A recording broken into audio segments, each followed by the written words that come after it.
Chadster. Hey, we're going live, so hold on. Oh, Paul's alive.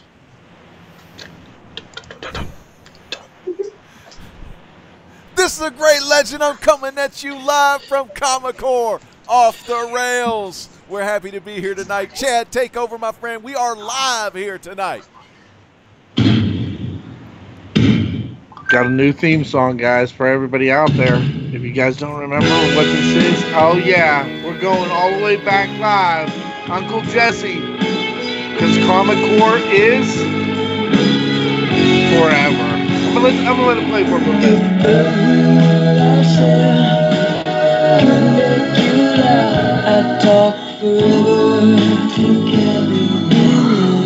Well, one thing I know for sure, she's going to jail forever because she paid for her kids to go to college. So anyway, hey, yo, what's poppin'? I'm Chad, and welcome to Comic-Core Friday Night Off the Rails. And we have a huge panel for you guys. We have none other than the great legend who's going to be hosting and producing this thing from every angle. We've got our main host, C. Woodard 19. Hey, yo, what's up, Carson? Hey, how's it going? Before I try to figure out all this Skype craziness, which this looks awesome, by the way, thank you for the idea, legend. We're going to get into this chat because it is hopping over here. First in the chat, oh, it looks like he beat Chris Barrett, which is also in the chat, but shout out to Caleb Comics Murphy. What is going on, man? Happy to see him in this. He's already talking about Colossus. Sorry, Mark. Next up, we got Comic Man Andy. He put out an awesome contest video the other day, so check out Comic Man Andy. He's starting to make videos in the community, so we always love seeing that. Next up, not gone too soon tonight, we got Comics Misexplained in the chat. What is going on, Comics Misexplained? From that, Beast Show, Comic-Core Unlimited Wednesday nights. Nah, we love those guys. So, always happy to watch their show. And here we go. We got the Slab Dragon, TJ Watson. He put out a video this week, so definitely sub up TJ. Check out his content, what he's got going on this week. And let's see. Scroll down. Who else we got here? I think I saw. Yep, there he is. Prowler671. What is going on? And he's probably got his blazer on tonight for a formal occasion. We got Perry Comics saying good evening to everyone. And we got, hey, I think Paul knows this person. We got Midwest Comic Man Ball and Chain. What is going on? And then we got, he loves him some newsstands as well. We got RJ Taylor in the chat. What is going on, RJ? Thomas Wayne, he's always popping in the chats. Always like seeing Thomas Wayne out tonight. I had a conversation with this guy earlier today. He's always fun to talk to. We got Gene Paulus Peter. One of those guys, always like GPAP, one of the godfathers of the community, if you will. Then HJQ79, what is going on, man? And hey, legend, look, it's Joe Ryan. What's going on, Joe Ryan? Freaking Ryan is here, man. Great to see Joe Ryan in the chat tonight. Comic Man Andy is in there as well, and I am promising you, Joe, I'm going to sing some sweet harmony for you this evening. We are going to keep this on pace. And Kakarot, what's going on, my friend? All right, let's dive right into the rest of the panel. We've got our DC Queen and her beast. Mark and Kat, what's going on? Hi, definitely excited about the Friday night stream. Always a fun time, and really good time to hang out with my Comic-Core family. Mm-hmm. Very cool, very cool. We also have the man who has resurrected more than the Resurrection Man. None other than Paul, Midwest Comic Book Man, gone too soon. He's died again. He may die on this stream, so it's pretty exciting. Stay tuned. You might see him just pass out and die because he's old. Rumors of my demise have been greatly exaggerated. And out there where it's sunny still, and I have no idea why, we've got JD from the Unlimited crew. Is he going to say anything? Yep, it's 9:15, still bright and sunny here in Omaha, Nebraska. We have Comic-Con this weekend, so we'll be heading out tomorrow to that. I already stopped by a little bit for today, a little scouting trip. I'm not going to lie to you. The next guy that I'm going to introduce is terrifying because his eyeballs have not moved. I thought it was frozen, and then I just saw him blink for a second. Hi, Alec. Well, Comics, what's going on? Hi, everybody. I'm statuesque. I'm sitting there and I'm like, is this dude frozen? And our special guest, Troy from Diamond Comics. What's going on, my friend? And thank you for. Oh wait, Drew, I forgot you, but Drew Manchester, great reviewer. Troy, what's going on, my man?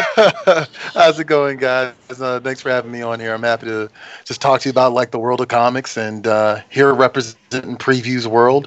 Yes, okay, also Diamond Comics, but yes, primarily Previews World because we want to get butts inside the local comic shop. So let's talk about that stuff.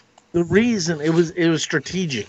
I strategized this because I decided to let Drew Manchu, because you're both Baltimore people, and I wanted him to really hit you off with that first question. So, Drew, how you doing?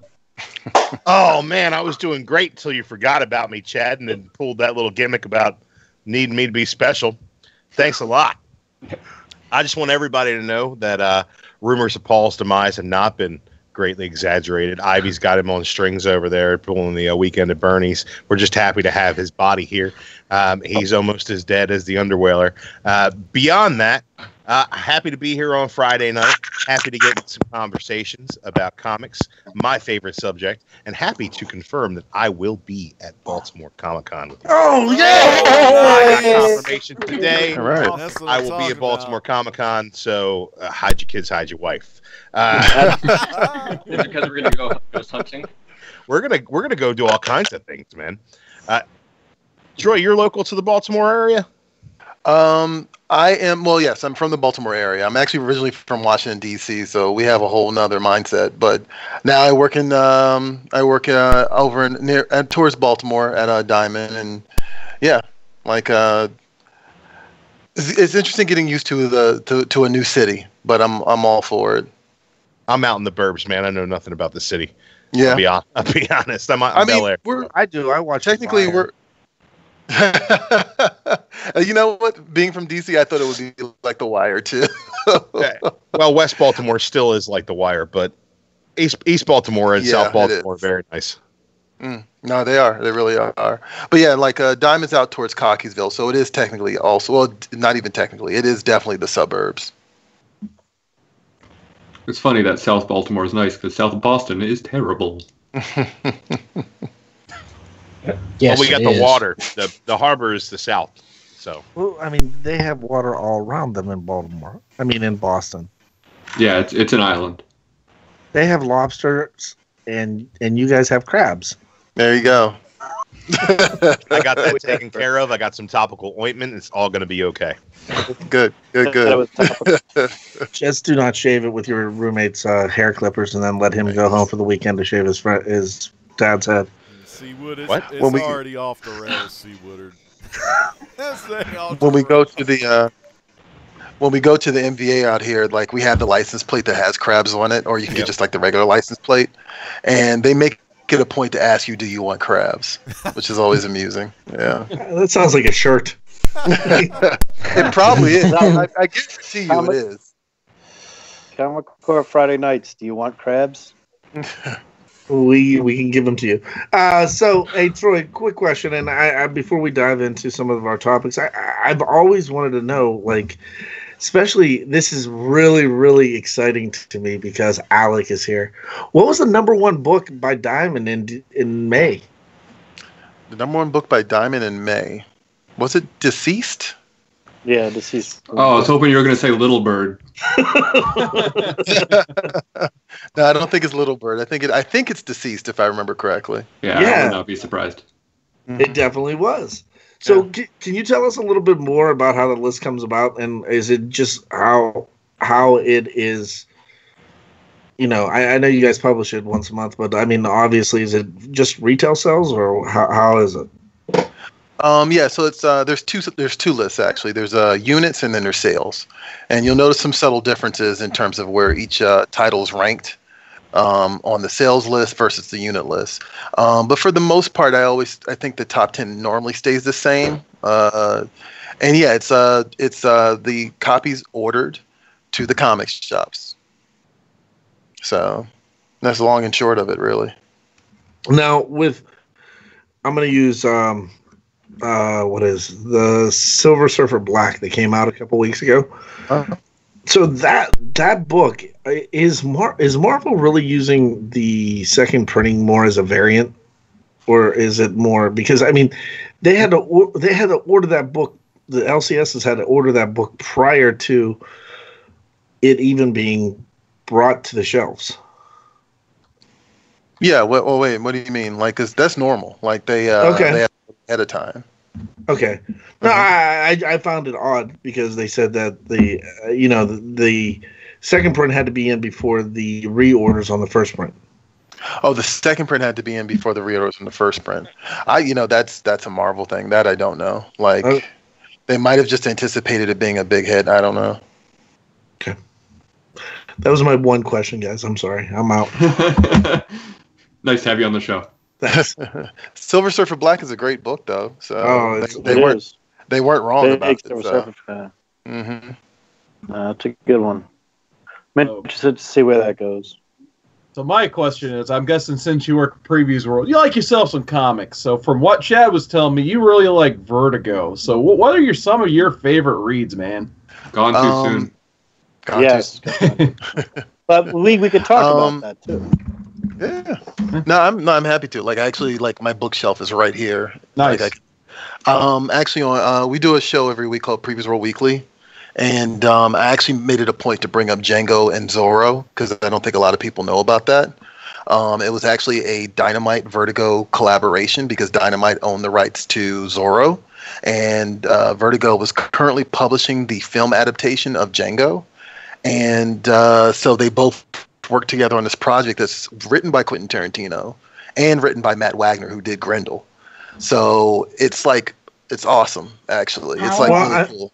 I mean that is being made into an actual film, right? Yeah, I actually found that out. Like, it's funny because I made it a point to bring it up on the show this week, and then someone sent me an article saying like, "Oh no, they're actually developing it, Sony," and I was like, "Oh, okay."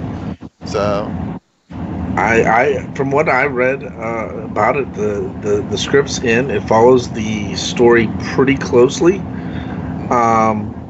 but I guess they're doing initial initial shooting this coming month. Okay, this that soon, huh?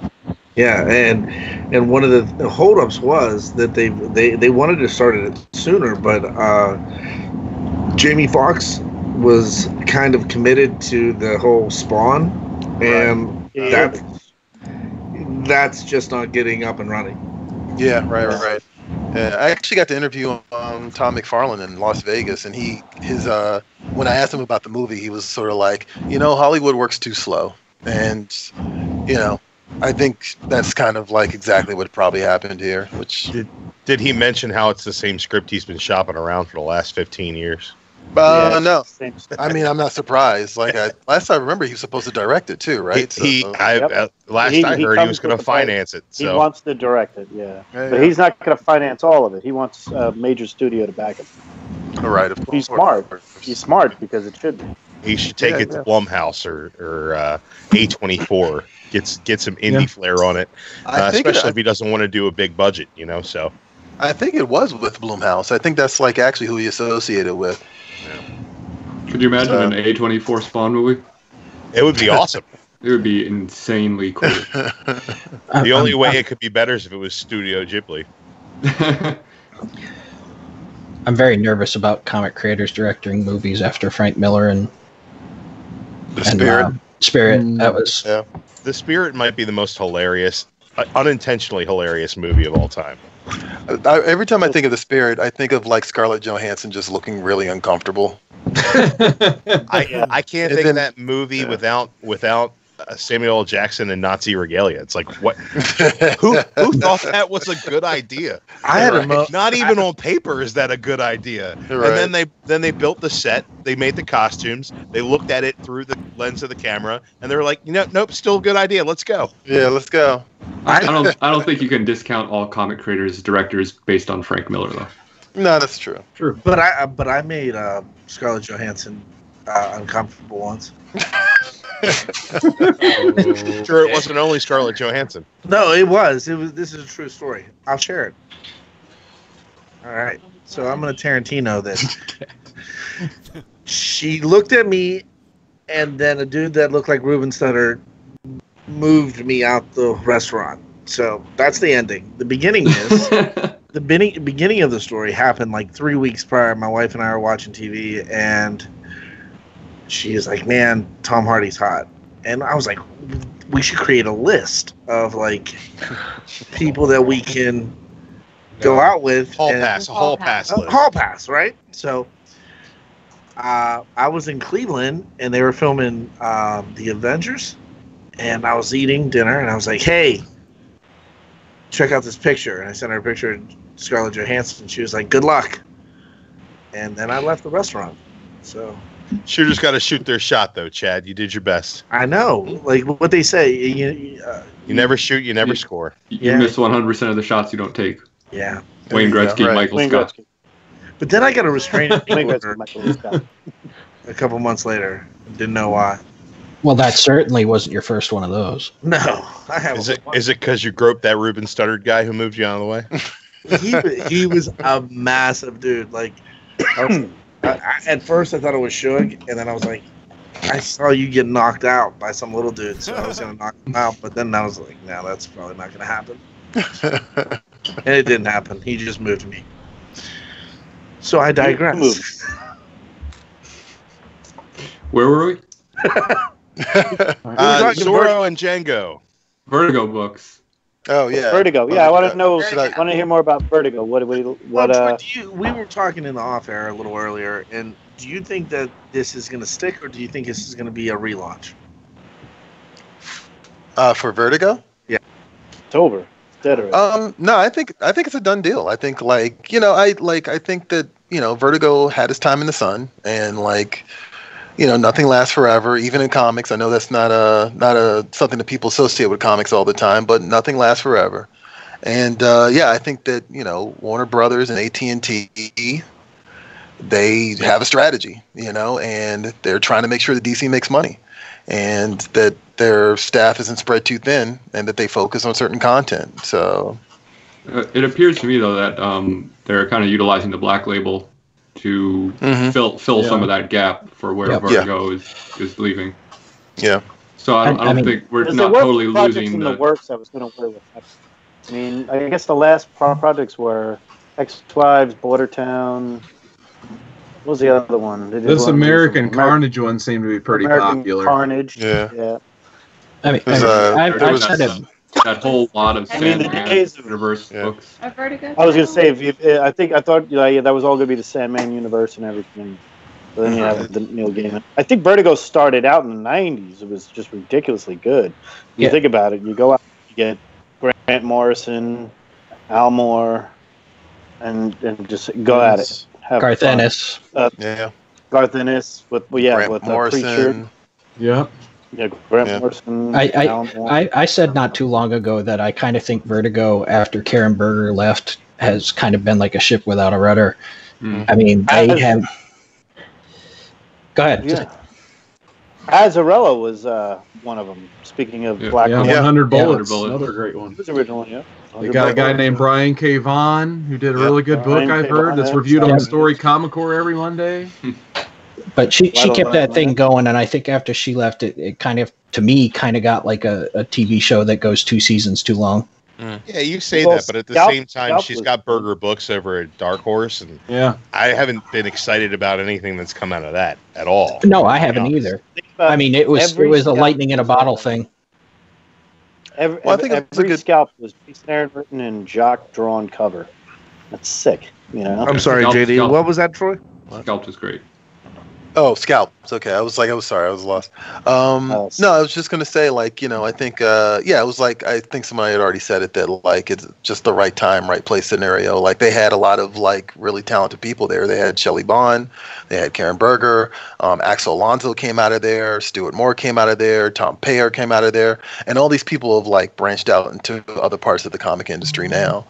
But they're, it was a good mix of, alternative and punk and socially conscious and a nice spread of things and it's sad to see it go, but But yeah, the other thing is you have to take into consideration that Vertigo is branding to a point, because Sandman was a Vertigo title.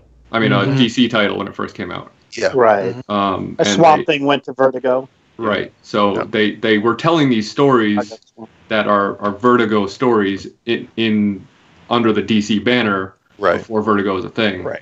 DC's a shopping mall. Vertigo's just the hot topic. That's really all there is to it. Damn. I like Yeah, to me, Vertigo always kind of and it represented had the its best time of the at the end of the Vertigo got me back. I mean, I appreciate the branding because you see the logo and you say, okay, these are stories that I might be more drawn to, but it doesn't mean that we're not going to get those types of stories anymore, is my point. My question is, do you feel the same way about Black Label? As that inspired confidence at all yet? That you're going to be getting we've only had quality story and know what you're getting out of it? There's been re-releases. I mean, if you want to talk about Black Label, I mean, Azraello will tell you that he was not happy how that whole first issue went. I mean, we personally heard him say that he was upset with both the DC and the press, and for letting that get out of hand. Now, it is the adult version book. They DC put I can't think of her name, of quality control in place right now, and she came from she's outside the industry. She came from like a Fortune 500 company, and she has come in and she is quality control. Now, how best to control what is being put out? Okay, so that we've done away with the mature labels and whatnot, so we're going to go back to it. The problem I have with this is there are some really good books that are going to be titled kids books.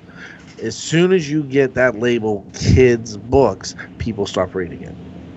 I don't necessarily think that's true. I know that I'm more of a Marvel fan than a DC fan, and I'll definitely say that they outsource a lot of their kids' books now to IDW. They're direct children's books.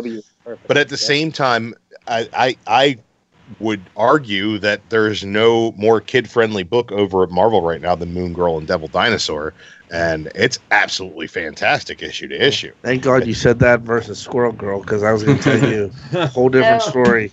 No Squirrel Girl stories tonight, Chad.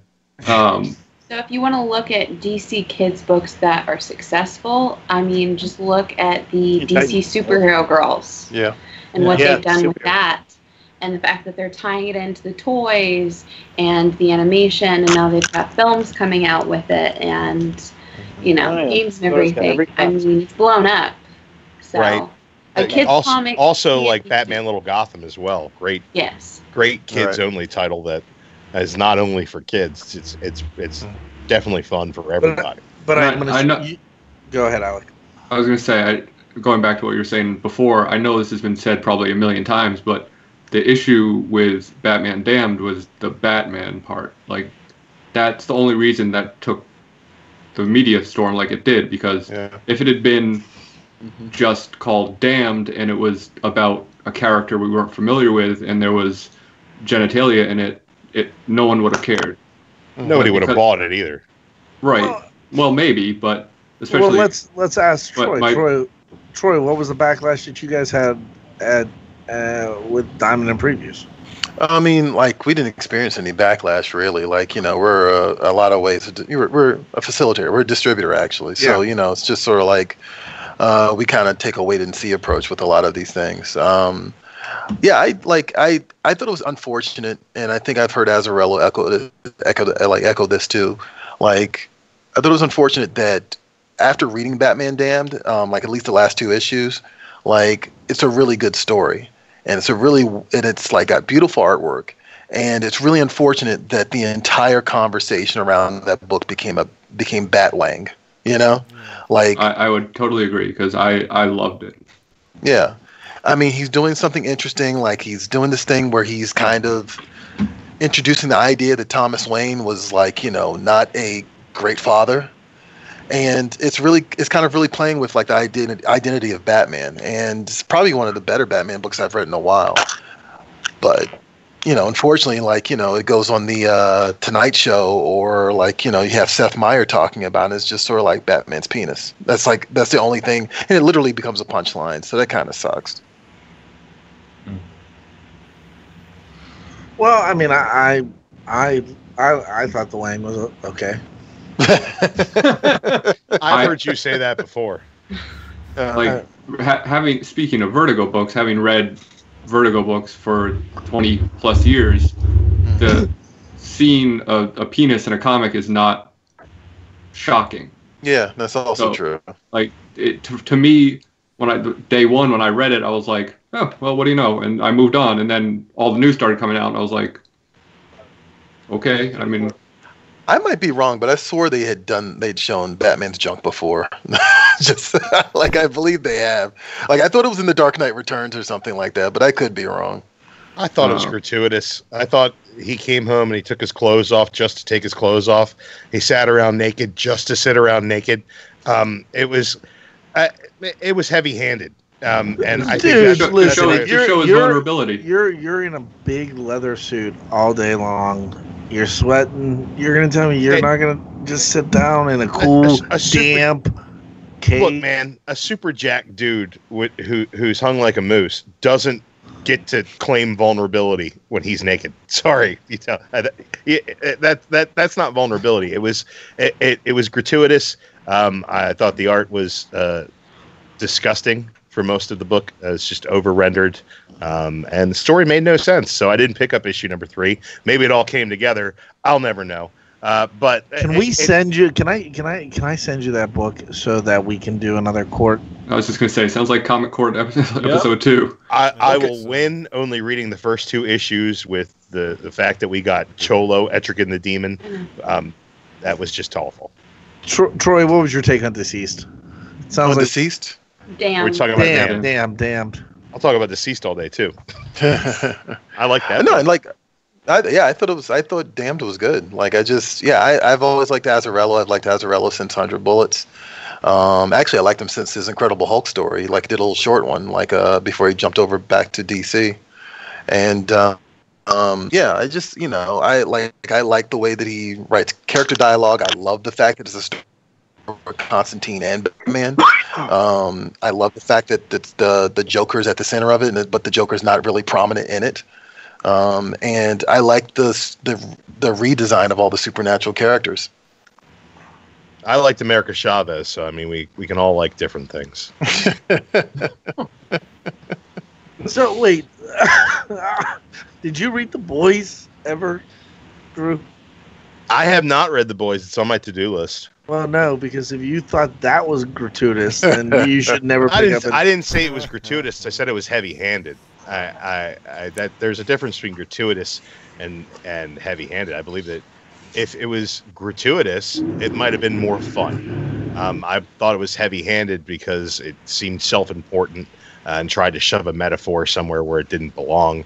And the only reason anybody jumped on board that book was because there was a Wang in it. I don't think it was its downfall. I think it was the only reason people cared. Plus, in reference to The Boys, if you open a Garth Ennis book, you kind of know what you're getting into. Look, man, I asked... we talked about Dog Welder a lot, Yeah. Like, he doesn't want Dog Welder. He wants... who did he want? Baitor. Yeah. Yeah, but I talked to Garth Ennis, and I had a chance to ask him 3 questions. They were all about Dog Welder. So I don't have a problem with gratuitous. That's true. So, Cat Wren, you're being quiet over there. What's going on in your world? So I finished reading Batman Damned today. This guy picked me up a copy and then lost it somewhere between the car and our house. But I did he eat it? Probably. No. Probably. Did you check the box? But I picked up another copy today, and I gotta tell you, I loved the first issue, loved the second issue, and I'm still loving the third. I've been a fan of Azzarello since Joker, and I reread that multiple times before this was even necessarily a thing. The Joker, the one thing that I had about it was it was a Gotham story without Batman. This one, it's a Batman story without the Joker. And, you know, even though the Joker he's featured in it, he's right there, but he's not in the same way. And I gotta tell you, I'm okay with the ending of this. I'm okay with it. I would love to see the two collected in trade together. I like the art personally. I know Drew doesn't, but kind of that smoky atmosphere. I would say the only thing that I was kind of like taken out of the story with was the whole Enchantress bit. I was a little lost there with that.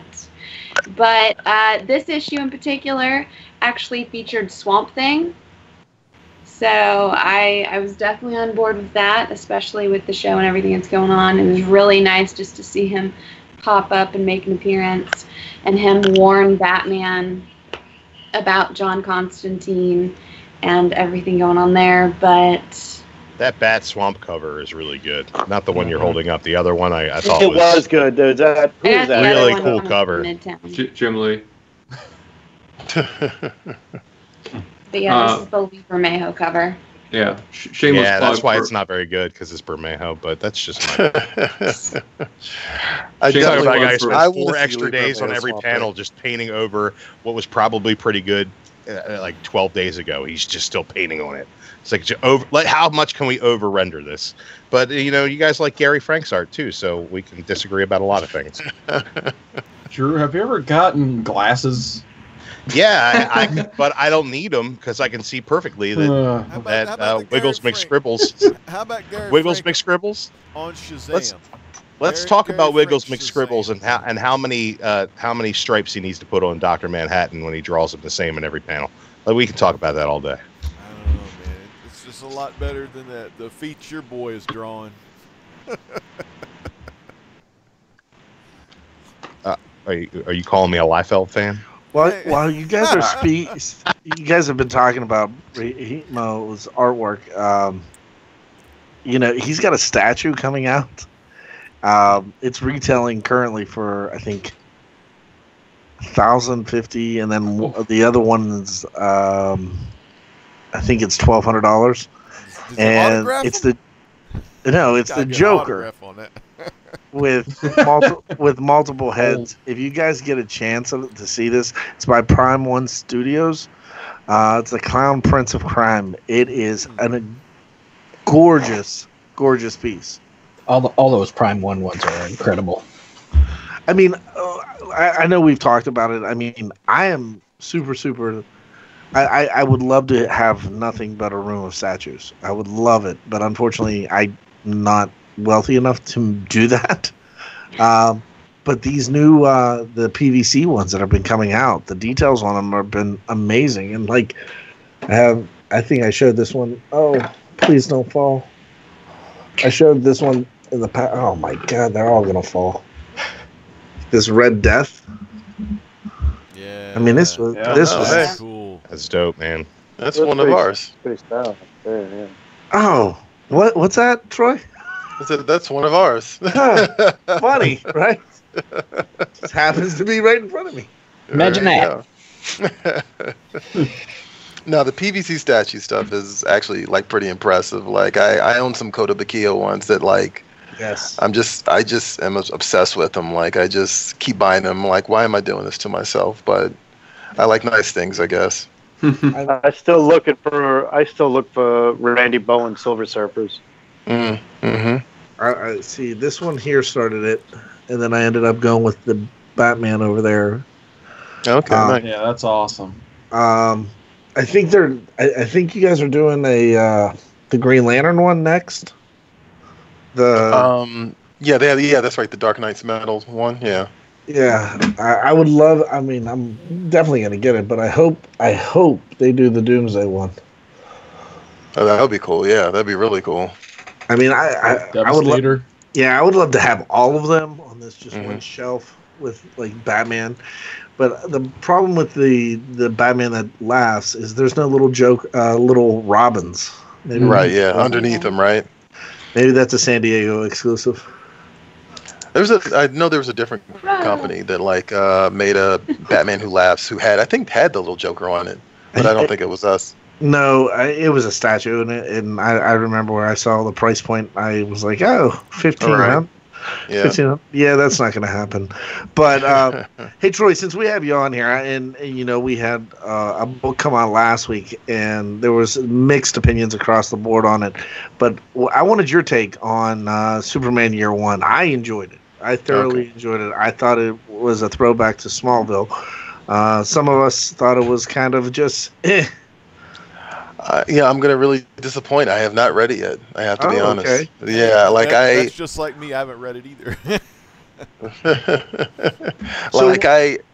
I think the DC Black Label, I think people a lot of times get it confused with they assume that it's going to be a mature reader's line, but it's kind of just more creator focused specifically, and. I like it's cool that Frank Miller and John Romita Jr. are teaming up to do a Superman story. I've heard some stuff about I don't know. Well, we can say this much, right? Like there's a military aspect about it that people are kind of freaking out a little bit about. But I mean, you know, it's a creator. I mean, paying attention to the details. It's a creator owned. I mean, it's a creator focused line. So you know, it's like if he wants to go in that direction with it, that's okay. You know. Well, I mean, it's non-continuitous. Yeah, exactly. Yeah. Well, everything in DC is non-continuitous. Oh, come on! Now, without it is. Tell the only way to enjoy it. Don't expect continuity. Let's talk about our one and only favorite person. That is Bendis. How do you think his run's been over there? Honey Bendis. Honey Bendis doesn't care about anyone's continuity but his own.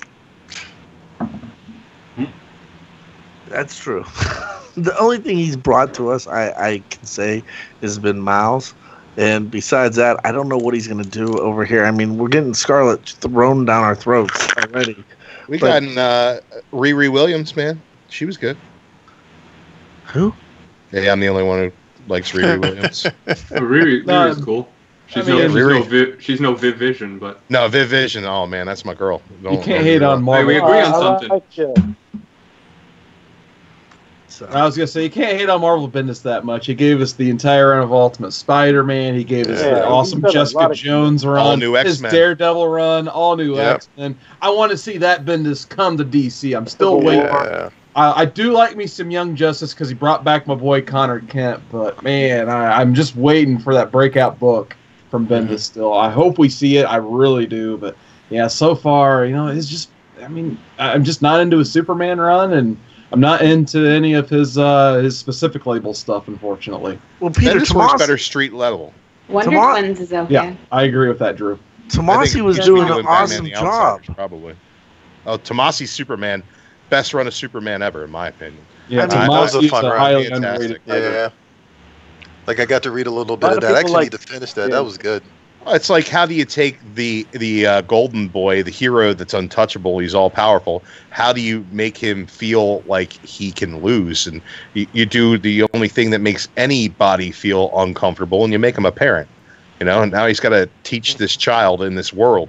And that's a new set of problems that invulnerable skin or heat vision is not going to help you solve. So I think that the family aspect of it was great. And, of course, the first thing Bendis did was like, we're done with that. Yeah, we're going to take this character that everybody's loving with the Super Sons, and the Super Sons was like a throwback to the original book, and what we're going to do with this, we're going to age him, because I want to do Connor Kent. Oh, I'm allowed to do Connor Kent? Great. Now we have John at 17 and Connor that's 18. What are we going to do now? I mean, I can almost guarantee that when DC approached Bendis, they told him, you have free reign. Yeah. Yeah. I'm sure he negotiated that. Somebody of his caliber, yeah. I have a sneaking suspicion he wanted that editor-in-chief job that C.B. Cebulski got. And when he didn't get it, he took his ball and ran over to somebody else's yard to play. And you know, I got a lot of love for Bendis, man. I love his stuff on X-Men. I love the post-Schism, his Uncanny run, and his all-new X-Men stuff. I thought that stuff was ingenious. His Daredevil run was good. Yeah, it was his really Daredevil good, stuff was great too. He's a very talented creator. He's got a lot of great ideas. I don't think that Superman was the right fit for him at all. I think so that, is Batman. I had, you know what? I read the only Batman that I read from him was it wasn't an annual. It was Detective 1000, wasn't Detective 1000, and it wasn't bad. Yeah. I thought it was pretty good. I think that like if you give him a team like Batman the Outsiders, it gives him more characters that people honestly don't really care about as much to meddle with. And would have given him more room to stretch his legs, do street level stories, do his interpersonal office place drama, which he turned Action Comics into.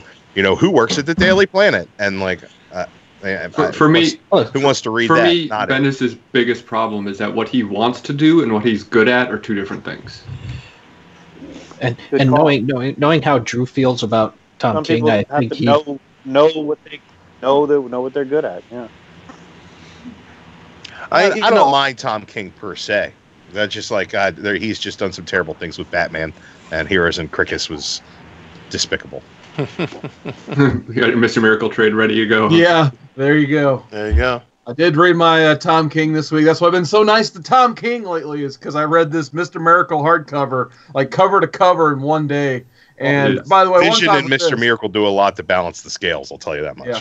I got to shout out Whitewell while he's on here. After I read this, I watched him and I Got Issues live stream, both parts of them talking about Mr. Miracle. You guys got to check out those live streams. They're awesome. So good job, Whitewell. You guys knocked it out of the park. Because I was ready to hear a discussion about this book once I finished it. So. And there it was waiting for you on my channel. Oh yeah. So, I got everybody. I want to get back into that chat because it's been far too long since we've seen who we got going on here. Here's one of your favorites, Alec. We got John's Comics with Kids. Yeah, I like that guy. Says, community vote. Oh, I don't know. We need to mute Drew real quick because I'm about to read John's Comics with Kids quote here. He says, community voted. Heroes in Crisis are good. Justice was served.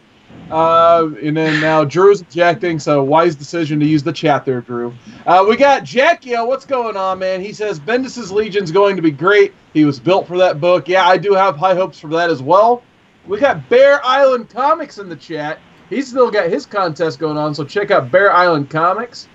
Still got Thomas Wayne hanging out. We got Mark BKR90. I heard he crossed 20 subs today, so turn on that notification bell because he put out a video. For the first time in like 4 years. We got Rag718. Still got RJ Taylor hanging out. Gray Matter Hulk's in the chat. What's going on, man? We still got Joe Ryan. The Comic Collector. How's it going, man? Nice to see you in the chat. And Vu Hong.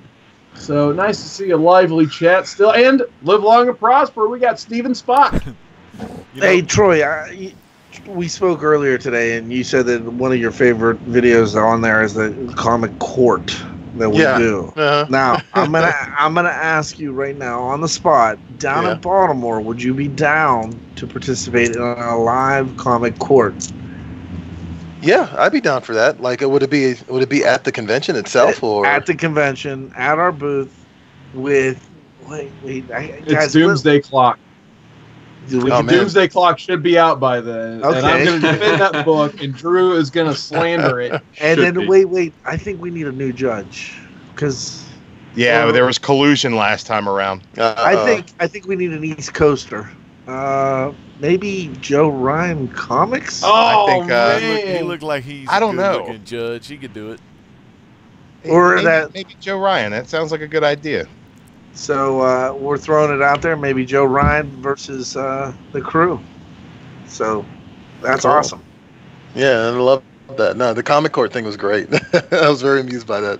I was like, I want to see more of these. My favorite part of the Comic Court was when Alec read that speech that John wrote for him. It was great.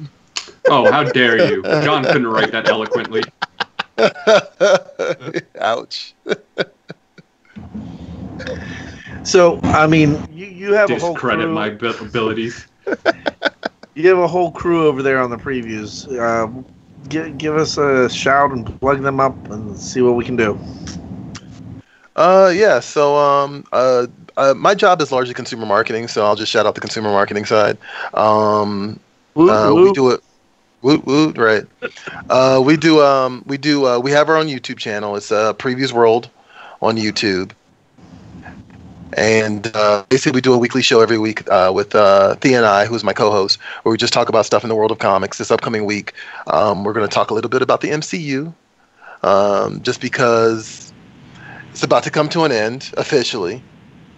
And actually want to try and see if we can connect some of the events from the Marvel Cinematic Universe to things that actually happened to the comics.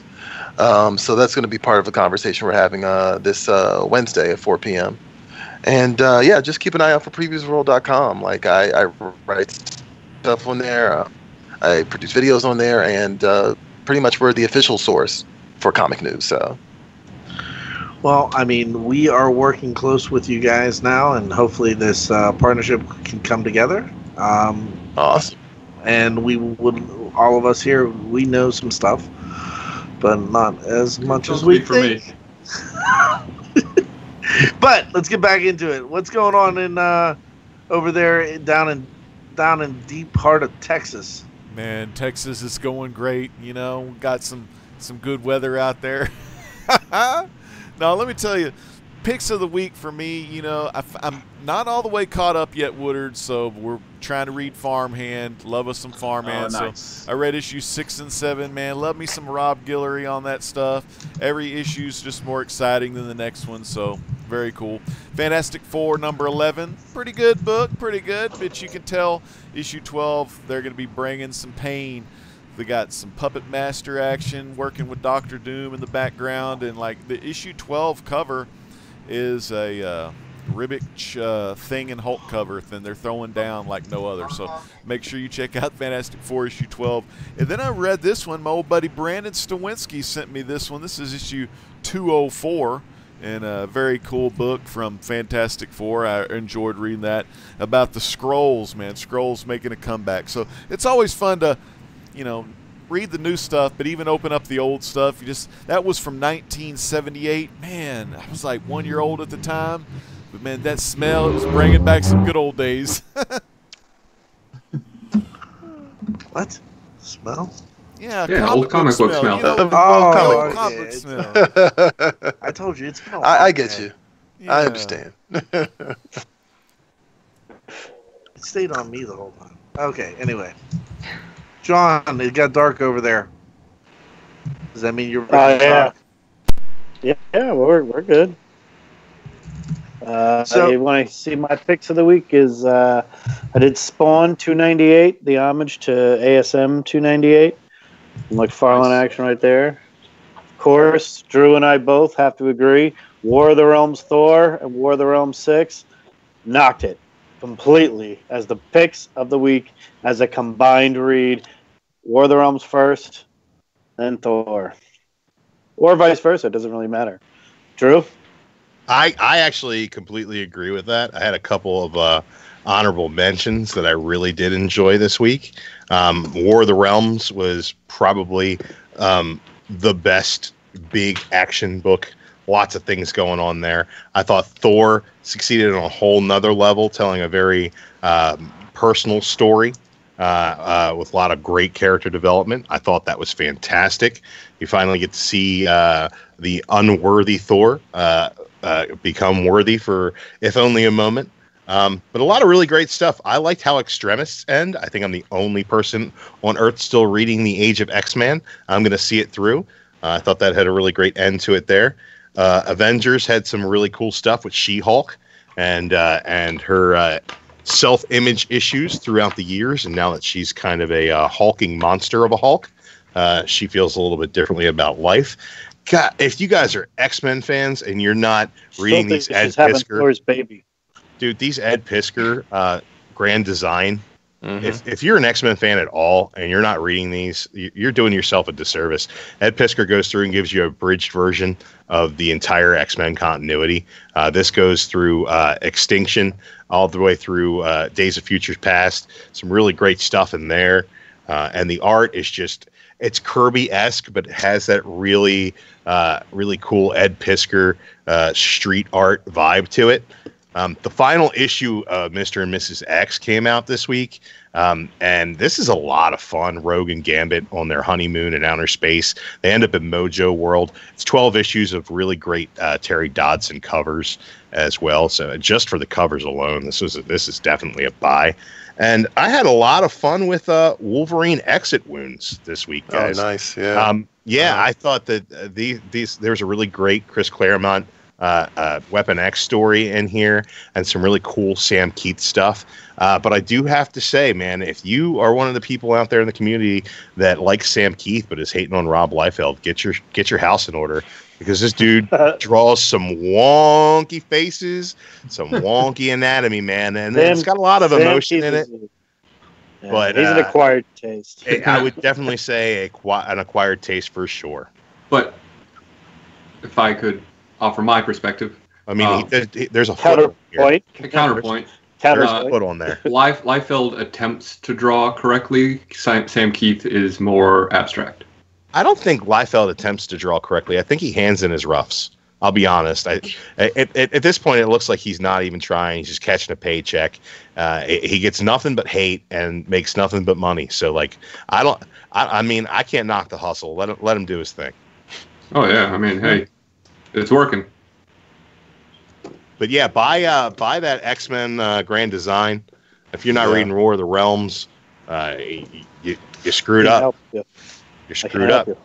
Best event in years. This is a great cover. Look at this cover here, Drew. Is this the one we're talking about? Yeah, man. Best event since Secret Empire. Yeah. Probably better than Secret Empire. Yeah. Best event since Secret War. One from '84 or Secret War? Secret Wars, the Hickman Secret Wars. John Hickman. Yeah, that was a good one. All Alex Ross covers too. The original Secret Wars, the entire story is written in capital letters and exclamation points. Everybody is yelling in the entire book. Did you ever notice that? You'd yell too if you were in a toy commercial. I mean, like, they're like, "Oh my God!" The Beyonder stories, the Beyonder storylines are so good. But everybody is so dire. It's just the situation's so dire. That's all. Wasn't that Jim Shooter? Yeah, that was Shooter. It was. Yeah. He was just trying to get over how dire the situation was. He was just trying to give us as much awesome as he could in the issues, because he was going to balance it out with the new universe. Come on. The new universe, right? Dude, that's the Fantastic Four at their finest right there. When everybody had a group and everything else, I'm a big Avengers fan. Man, if it wasn't for the Fantastic Four, it would have been over. They were the best in that whole Secret Wars. Oh, yeah. It's like one of my first comics, actually, was actually the Secret Wars. Actually, I think it was the Spider-Man. No, I take that back. I think it was number 3. Oh, 3? Yeah. They're all good. Yeah. Galactus. And I just started reading Secret War because I was behind. I just started reading the Hickman one, and I'm like so glad that I stuck with it, because there was points where I was like, maybe I should just give this up. And like it finally kicked off the actual Secret War event, and I'm like, oh, the Ultimates are doing what now? This is going to be great. John Hickman, he kills it. I'm excited for his X-Men. Yep, that's what I'm hearing. Excited. Yeah, I think that might be the one I actually like. Mm-hmm. It's bittersweet because X-Men right now is actually pretty darn good. That's what. Yeah, the Uncanny story is pretty great. I like what they're doing in X-Force. The Dylan Burnett art is really good. I like Mr. and Mrs. X a lot. I'm loving a lot of the X-Men stuff. I'm glad to see that Hickman is kind of taking the same approach to it, that he does everything, and that is like big, wide, universal continuity stuff. Oh yeah. Speaking of wide, how wide has that chat been over there, Carson? Everyone's talking about some Jonathan Hickman love. So Joe Ray in Comics is saying Black Monday Murders, wild book. Yeah, that's a great one. Alec Whitewell is saying Killer Be Killed. Maybe the best Brubaker Phillips work. Yeah. And that's saying a lot. And he's absolutely fell on the head right there. Huh. Like I said, East of West, I recommend that. But yeah, we still got Steven Spock in the chat. Bear Island says, I don't know if I can repeat that Sam Keith insult there, so we'll keep going. Joe Ryan also says, follow cartoonist Kayfabe with Piscore and Rug. Awesome YouTube channel if you like the X-Men Grand Design stuff. Very awesome YouTube check channel. that out. And we still got John's Comments with Kids and Caleb Comics for Murphy, Chris Barrett in the chat. So, Kat, Mark, did you guys have any picks of the week at all? What did you guys read? I had 2. Ooh. So, first off, this one... Bet you they're DC. Bet you they're DC. One is DC. Okay, so one of my picks of the week that's not mentioned right now that I'm going to mention anyway. I'm waiting until it comes in the mail. That is the Raven trade that Gabrielle Piccolo did all the artwork for it. Gorgeous, gorgeous stuff. I did my Starfire cosplay that I did at C2E2 based off of his Starfire from that. And he's just recently announced that he's going to continue on with his Titans. So the next one's actually going to be Beast Boy. So super excited about that. I cannot wait until that Raven comes in. But I had to pick up Batman Damned. I love, like I said before, I loved the Joker. I've been loving this so far. I do disagree with Drew. I do like the Lee Bermejo art throughout. There were a few things that kind of lost me, like I said, the Enchantress. But throughout, it definitely held my attention. Definitely something I was very happy to see. Another book that I doubt anyone on here is reading, but you probably should because it's amazing. That is Junior High Horrors, the first trade for that. So basically, it is Exorcist homage right there. Yeah, there's so many shout outs to so many different horror icons and final girls and monsters throughout this entire thing. Literally, Ash is their shop teacher in this. that Nice. nice. Freddy Krueger is a stuffed tiger that all of the threats and everything, he's basically Nancy's imaginary friend. But like he's threatening her He's and like her friends, Calvin and and Hobbes. she's the only, 100%. Huh. 100%. And everyone's like, why are you carrying around this stuffed tiger? And she's like, well, it's less lonely when he's here. And it's like a boy's hitting on her, and he's threatening to cut him and everything. It's hilarious throughout, 100%. But like some of the art throughout, That's awesome. That's awesome. Yeah, That's pretty really cool. awesome. I like that. really, really fun. Troy. Something I didn't know. Oh, Oops, sorry. I got a question. Hold that cover up. okay. Oh, So- this one? Yeah. Troy, where's that post like that? Come on, So- you're oh. it's over in It's from Georgetown. It's from Georgetown. Yeah. Damn. Yeah. Uh-huh. My aunts used to run up and down those steps in the 70s and terrify people. Really? So Well, they got that. They have a gas station at the bottom of it. they do. Yeah. And I lived by those stairs. Mhm. Oh, you did? Wow. Uh-huh. And every night, like every Saturday night, everybody would be taking pictures. And I'm like, Mhm. why? What is it lightning out there? So I'd open up the door, I'd walk around, and there was like wedding parties taking pictures on these stairs, like late at night. And I'm like, I walked down, and I'm like, what's the deal with these stairs? To the photographer, and the photographer's like, oh, these are the stairs from The Exorcist. I'm like, cool. Mm-hmm. I moved out the next day. Right. Yeah. Actually, I got a funny. I'll tell you a funny story, but I don't want to interrupt anybody's picks. But I'll tell you a funny story about that later. So, Sorry, Kat.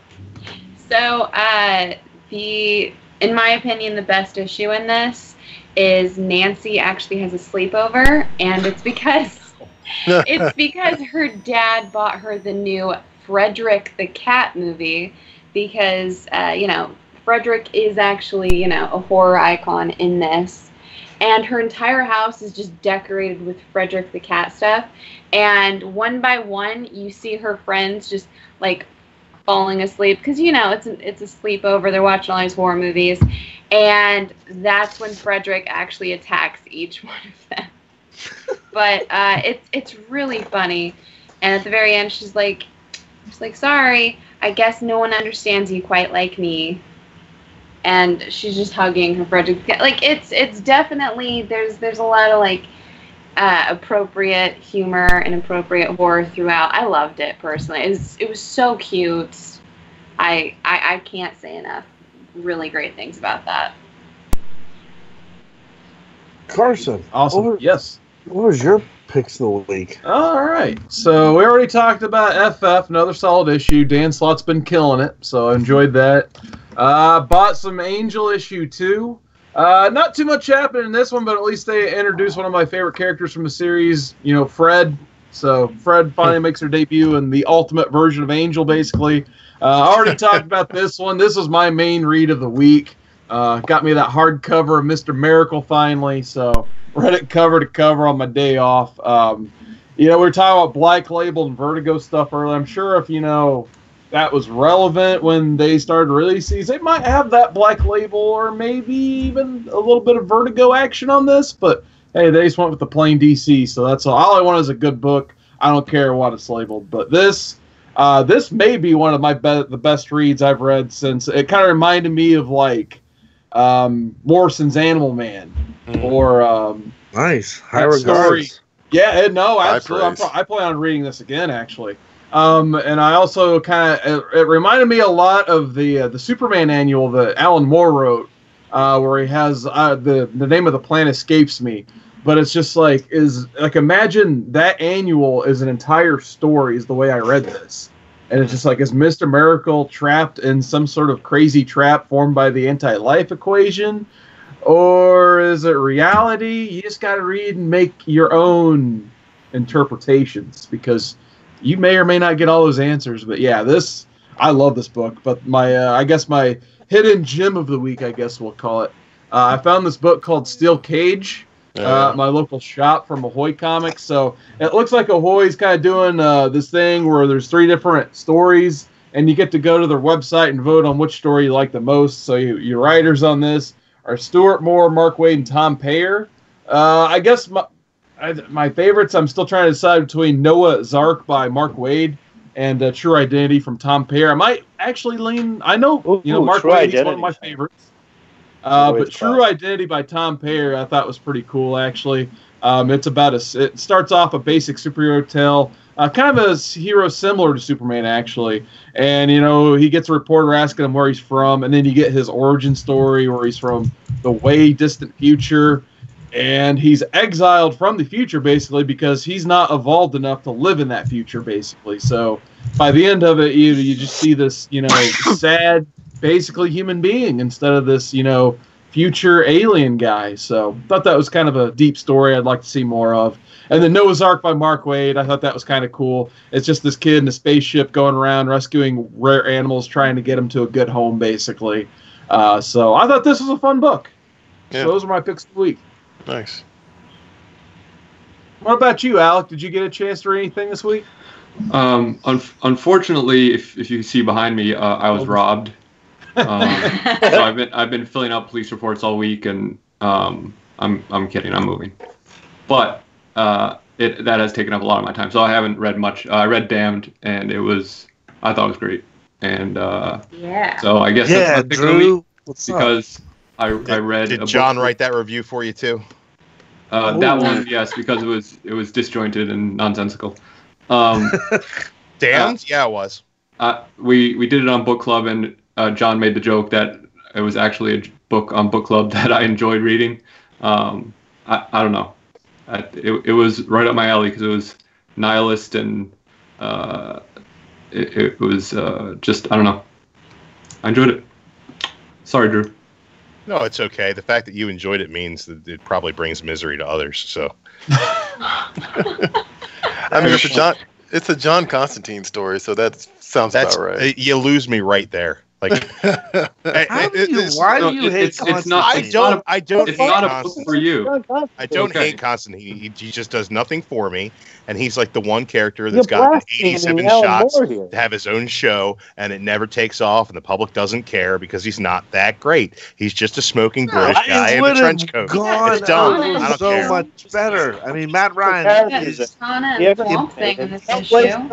Matt Ryan embodies Constantine. You're blaspheming Alan Moore. Yeah, Alan Moore. I gotta agree. Alan Moore, Swamp Thing, Watchmen, like a couple stories here and there. Not that great. Well, we were talking about Vertigo earlier. Like, so many great writers wrote that character. Like, and I think it's not, the Keanu Reeves movie and the TV show, like, don't really factor into these things when, like, you have Garth Ennis and Peter Milligan and Brian Azzarello and, like, Alan Moore. Like, they all brought something to that character that kind of created this personality that is John Constantine, The most I've ever enjoyed John Constantine was a Keanu Reeves movie. Yeah, I actually like the Keanu Reeves movie, but at the same time, I understand why people don't like it. Yeah. Hey, like I said, I read America, so I don't get to shit on everybody else's ideas. I know that I like terrible things too. I just would like everybody that likes Constantine to know that they like a terrible thing. That way, I'm not alone. Okay. Fair enough. Okay. So Troy, I wouldn't say that's fair enough at all.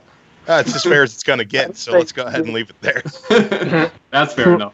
Troy, what was in your pool bag? I actually should have bought the stack of books with me. Like, I should have grabbed them out of the other room. I can tell you the things that I'm looking forward to all the time.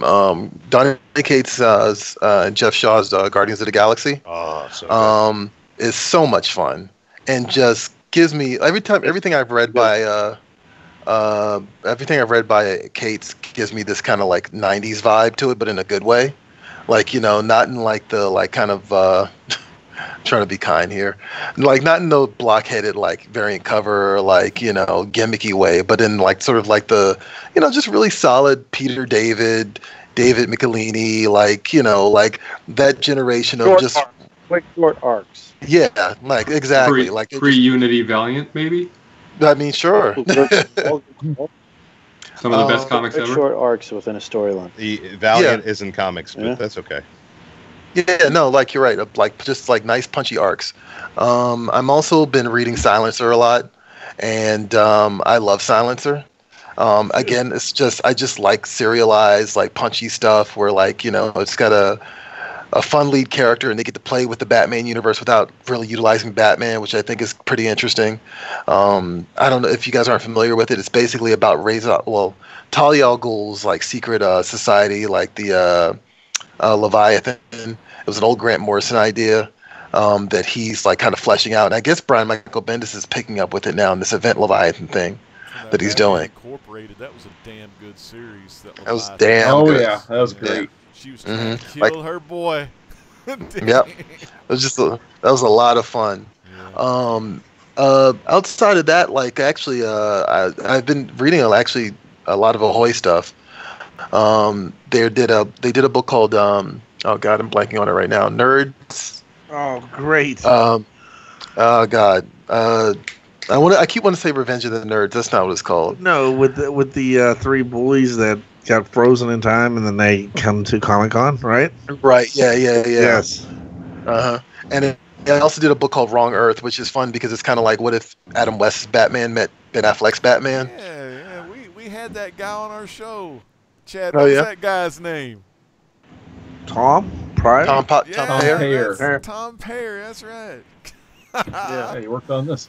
Yeah, he did the steel cage, one of the stories in the steel cage match there. Yeah, he did the True Identity in this one. Yeah, that's so cool. And they have another one called Bronze Age Bookie, which is just a love letter to 70s comics. And yeah, outside of that, I've been reading a lot of 2000 AD stuff. I'm kind of like rediscovering British comics right now. Like nice. Not through the American lens, which is I think like kind of how I initially discovered British comics, but like through the actual British lens. So been just looking at really random weird stuff like was it El Mestizo, and like there's this one about a World War I pilot who has a giant mutant bat that follows him around, and they just go around killing people. And it's just nice. It's just insane. I really liked Rogue Trooper. Rogue Trooper, yeah, like that's another one. Like 2000D's taking all this stuff from like these basically old British comic archives and presenting them again, and it's just really interesting to see how different their books were to ours, and just sort of like how that influenced ours ultimately. Actually, the Vertigo guys. So there you go, bring it full circle. No, yeah, think about it. Most of them were British when they came over. Yeah, And all of them went. All of them passed through 2000 AD at some point in time. Yeah. Brian Boland. Yep. Yeah, another one. Yeah. Mm-hmm. So yeah, that's that's some of the stuff I'm reading right now. There's a much longer list. Like I could talk about Wildstorm and some other stuff, but I don't. I'll be here forever. So We can talk about Gen 13 all night. Troy, what's your main nerd focus? Like what if you had one character to follow or one book to read or one thing to collect? Desert Island. I had to follow one character. That's a pretty easy one. Or like one universe, one book, one thing that would be the focus of your one thing that would be the focus of your nerddom, I would say. Huh. Like we all like Star Wars. But some people, Star Wars is their life. You know what I mean? Right. Yeah. I mean, I'm always gonna pop my head and see what Marvel's doing. Like I'm always gonna do that. Like, I mean, particularly like I always pop my head in and see what they're doing with Spider-Man. But yeah, you know, like that's kind of like always like there was a time when I wasn't reading comics, but occasionally I would still kind of like go, what are they doing with Spider-Man right now? You know, so that's kind of like my gauge for the health of comics in general. So Spider-Man. So with the Spider-Man thing, maybe you can help me out with this because it's driving me insane. What was the 4? What was the what? Like on social media. Oh, it was J.J. Abrams and his son are making a Spider-Man comic, and they're doing it with Sarah P. Kelly. Yeah. Okay. Right on the cover of Marvel Previews. Speculated a lot. Yeah. Mm-hmm. Yeah, people were speculating that it was going to be Sam Raimi's original Spider-Man 4 script, which would have been really interesting to see and really awesome. But nope, it's J.J. Abrams and his son. 3 was not my favorite movie. I mean, I got excited when, Alex Ross tweeted out that picture this week of MJ and Spider-Man together. So that was pretty cool. I mean, ultimately, they've also. I mean, I've been watching a lot of and reading a lot of things where even Kevin Feige even said that.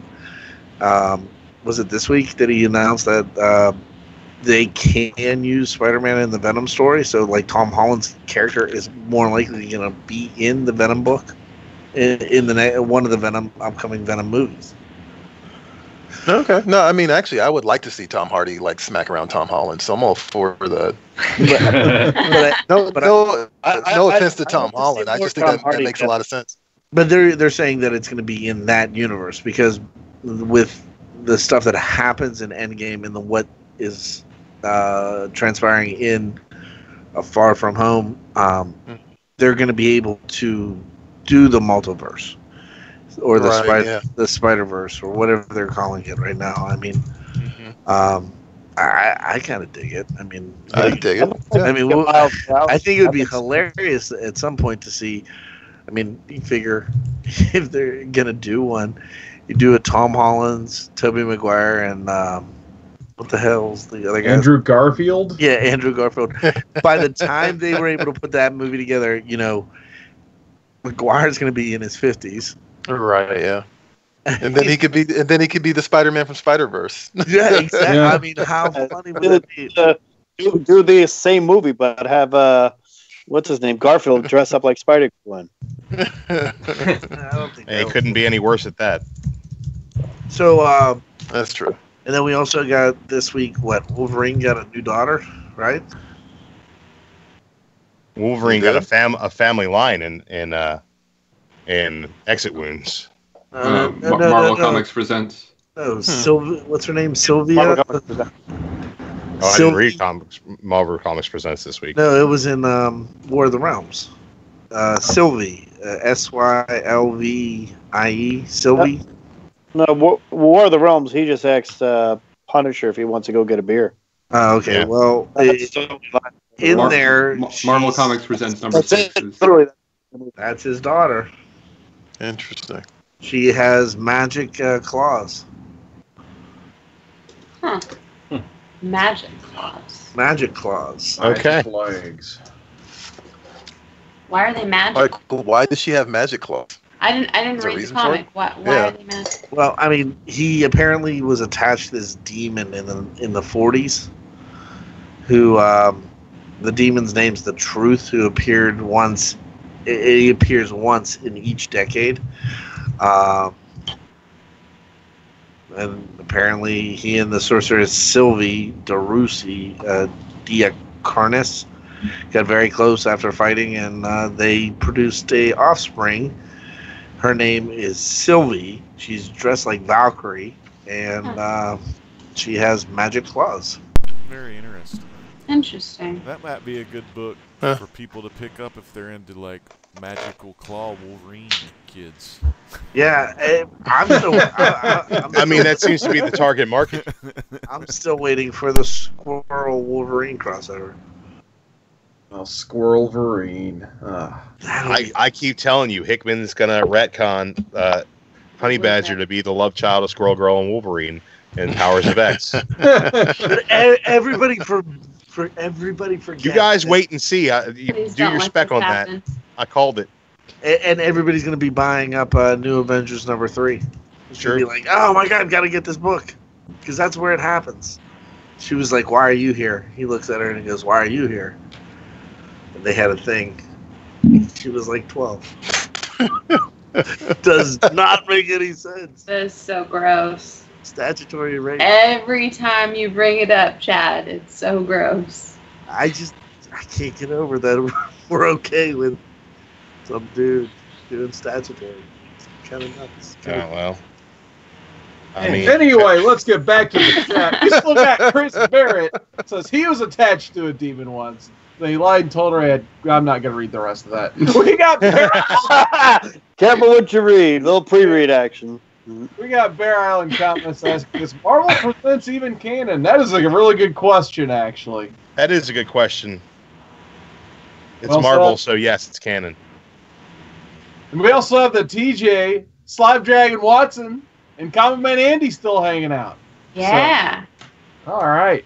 So I guess my last question for Troy tonight is, working for previews, what are you looking forward to? Like, is there a certain book coming down the pike that you're just dying to get your hands on? Everybody I talk to is actually really excited about the House of X, Powers of X, and I am too. Like, I think the last time I read an X-Men book was Rick Remender's Uncanny X-Force. Oh, that was a good one too. That was amazing. Yeah. I'll say that was the last time I read one from beginning to end, I should say.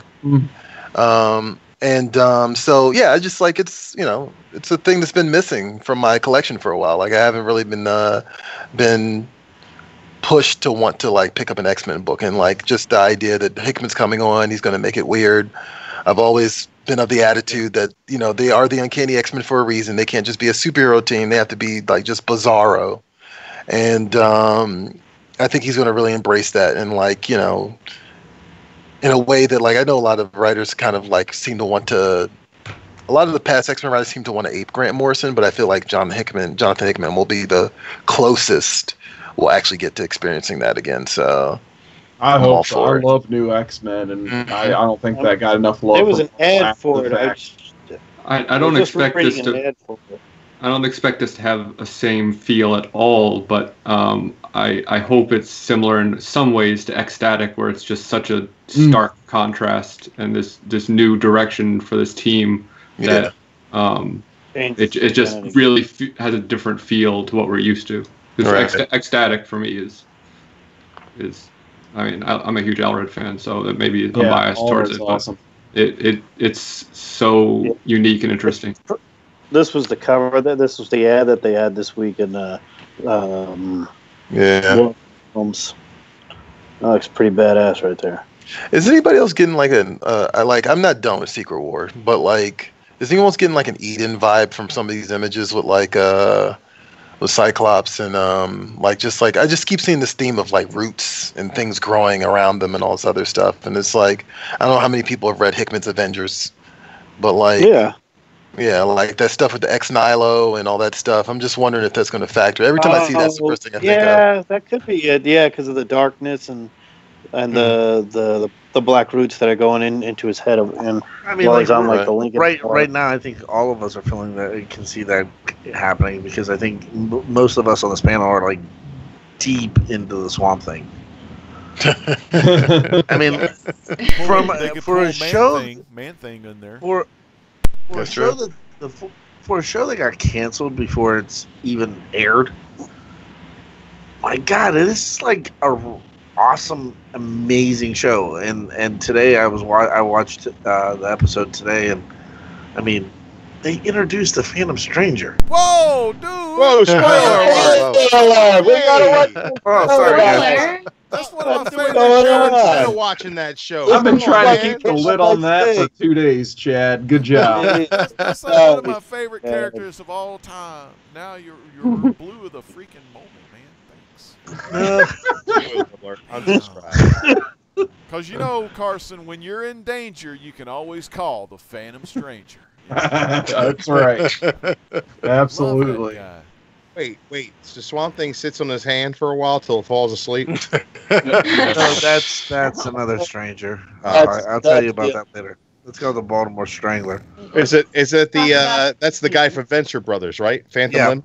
Yep. Swamp Thing. Yeah. So, guys, it's 11:30 right now on the dot. I want to thank everybody for joining in with us tonight.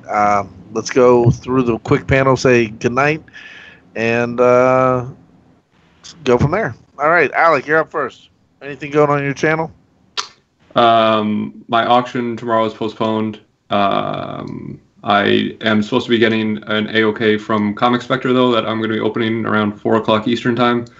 And then Sunday night, I am planning on doing an unboxing with the guys from Flip Mode Comics from Instagram. Nice. Are you guys back on Monday night? We are scheduled to be back Monday night to finish Why the Last Man, but that's on this channel. Oh, okay. Well, do you have anything on this channel? Yeah, I've got a show called Story Comic Core with some fine fellows, Comic Cat 84 and Caleb the Comic Smurf and Comics Miss Explained, and we're going to be finishing up the last trade of Why the Last Man. Cool. Okay, cool. Miss Cat Wren. Hi. All right. So it's going to be a busy week. Do you have any Mary Colossus and? No, I don't have one of those scheduled. Actually, I'm trying to convince Legend to be on it. I'll be on it when you want to do it. Saturday, what? Troy, I get it. Troy, if you haven't seen this, it's probably one of the funniest shows ever. It's their take on Mary MFK. Mary Boss Kill. Yeah. But it's all comics. Yeah, all so it's comic Mary Colossus Kill. The way I put it, the first episode was so good, there were shirts made. Yeah, and at one point, Kat, just so you know, Kat and Mark are in a relationship, and Mark was the host of the show, and there was a question, and it was brought up, and it was Colossus, Cyclops, and Cable. Well, Kat's response was, I'd kill, I mean, it was like instant. Kill Cyclops, marry Cable, and for a year, Colossus. For days. For days. That was the exact quote. Why for days? Why Colossus? I think we know. So shiny. I keep having to justify this. He's a good-looking mutant. He's made of metal. I will tell you that Carson was on the second episode with me that just happened here recently, and he instead decided to marry Cyclops, kill Cable, and he also Why? I mean, went after Colossus. I have to explain this for a third show in a row? Look, Look, honey. I mean, if you get Colossus, at least you can put your magnet collection on him. it's true. And with Cable, you can't get too close because you'll get tachyon poisoning from all the time travel. Yeah. That's how Michael J. Fox got Parkinson's. He'll give you a techno virus. You definitely kill Cable. Anywho, Legend, if you are at all interested in coming on at some point, we can definitely hook that up. Yeah, I'm definitely going to be on there. Just you name the place and the time, and I'll be there for some rhymes. You know, it'll be fun. No more Colossus. We'll see. Yeah, put some Ben Grimm on there. Put Some Fantastic Four on there. I threw It's Fantastic just Four in there some last Mary week. Marvel and That's fine. Shazam and all of my favorites. Jonah Hex. So, Put them all. Well, I don't know if I'd do anything with that. Phantom Stranger. Yeah, Next Stranger's week. cool. Next week, I know that DC fans should be dropping one of my Wonder Woman reviews. So I'm not entirely sure what day that's coming out. I'm not in charge of that, but that should be fun. Also, I have Sharkathon coming out. Very excited about that on cinema. Yeah, all sharks all day long. And just a lot of crazy things going on in Cat Room. Nice. Yeah. Very cool. Hey, I'm not JD, reading that chat out loud. What is that? Yeah. JD, what's Nope. going over there on your on Unlimited, the B team, the shitty team? Well, I'll be heading to Omaha Comic Con this weekend. I have a few interviews and everything lined up, so it should be a good time. Scout it out a bit, talk to a few. Dropping some footage on that will be fun. Kind of like when I did Mark Bagley, Don Rosa there, Legend. I remember that. Also, Tuesday, Chorus Golden Guys. We're getting a guest this week for sure, but we're gonna, we'll have a nice short panel and stuff like that. We have one guest this week, and then Paul's on that, of course. Right there is the anchor. I'll have you Our know, Sophia. Phantom Stranger. I showed the first volume of Phantom Stranger, issues 1 through 6 from the Golden Age, on the first episode of Golden Guys back in the day. Nice. That's right. You were our first Sophia. Yep, we had some So, good times. that's it. You're welcome. And of course, Wednesday night, the real show, the channel, Comic Core Unlimited. Oh, I thought you were talking about book club. No. That's about it. Alrighty. I keep on forgetting it. Like, dude, honestly, it's so nice to have you on the show. Like, I literally thought you were dead. I mean, you are old and you should be dead, but Chad, nice. And we Anyway, what's We going know- on? Paul, How you what's doing? going on your we know channel? Chad wishes for me to die on the regular. every Well, single day. As JD said, Tuesday nights, Golden Guys. And I'm also finally doing some research for some of my Golden Age stuff on my channel, which will also show up on the core. And glad to be back. It's good to have you. It's good to have you back, I guess. Yeah, I was kind of hoping you weren't going to show up today, but It almost did. I had my doubts when I talked to you earlier. So it was a buy one get one of this. So that was pretty fun. Hey Carson, what's going on your channel?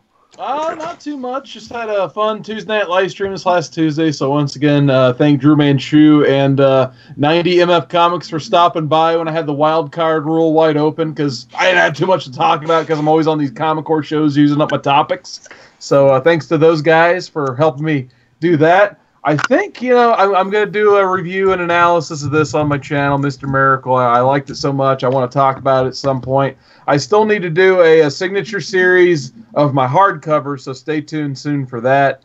Other than that, for sure. yeah, I definitely, those will probably be my next 2 videos. But yeah, and of course, everything on the Comic Core here. We do the Thursday Swamp Thing show, so outside the issues and into the swamp for now. So that's been a lot of fun spending time with you guys talking about Swamp Thing.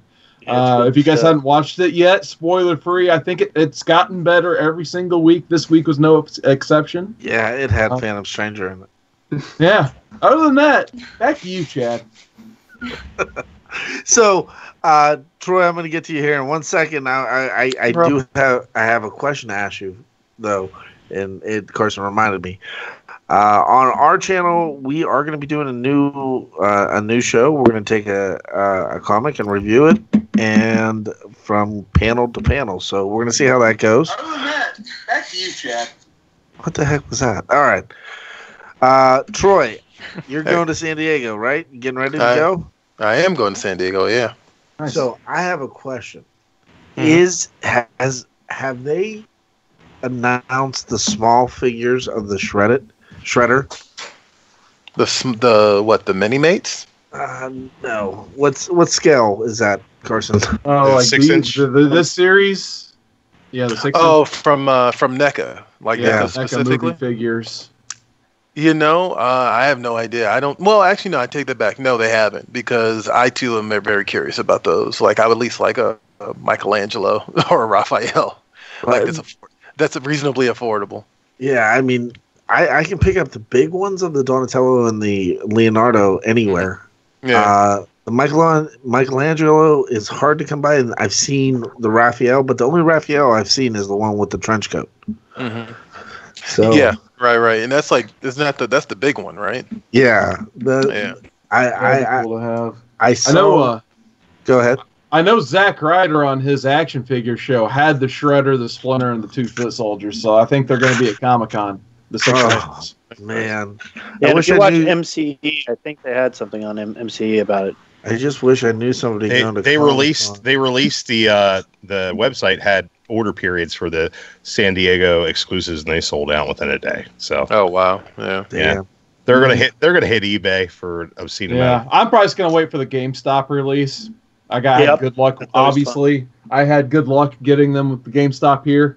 Nice. So, and I know there's a Think Geek in the mall as well that also carries the GameStop NECAs. So, I'm probably just going to wait it out and see if the GameStops get them. Well, Troy, I want to thank you for being a part of this tonight. Hope that we collab here a lot more in the future. Anything you want to add? Just thanks for having me, guys. I appreciate it. I'm like happy to sit here and just talk about all the avenues comics can go and will go. And keep reaching out to me, and be sure to follow Previews World and help create comic culture. Sounds good. With that being said, I got to go. Hey, you're not going to ask me if I got anything going on my channel today, Chad? I'm coming boy. to Jesus. Baltimore, Drew, what's going on? No. That's all right. I actually made a video and I put it up for Bear Island Comics contest, so everybody should check that out. That's such And a contest. So I'm much fun. going to be doing a weekly live stream Wednesday day shift, high noon with Drew Manchu, noon Eastern, Nice. every Wednesday. I love it. Come check me out. Noon. I love that Western vibe to that thing. Well, Drew's the guy that turned us on to Gary this guy. Cooper right there. So if you guys like tonight's broadcast, let us know. We tried a new thing with the Skype. I think it went pretty well. Again, I thank everybody on the panel. I got to go to the 17-time world champion, the guy that did the first comic book live stream. Oh, that's right. On YouTube. Yeah. The very first solo live stream host in the YouTube comic book community back in the day, man. A lot of fun, and times have only been getting better here in YouTube land and in the comic book community. Always having a good time here tonight on Off the Rails. Again, thanks you so much, Troy, for coming on here, man. From Previews World, check them out. In the video description below, you'll see the YouTube channel for Previews World, so you can see Troy and all of his friends over there having that kick-ass content that y'all need to see, and you'll only see it on the Previews World channel. So get over there. And everyone else on the panel, it's great to be here tonight live here on the Comic Core. Well, a legend, I think Sting's in the rafters. Sting! It's Sting! There he is. Again, every time. Is he wearing Up the there again. red face paint or the white and black? I like that.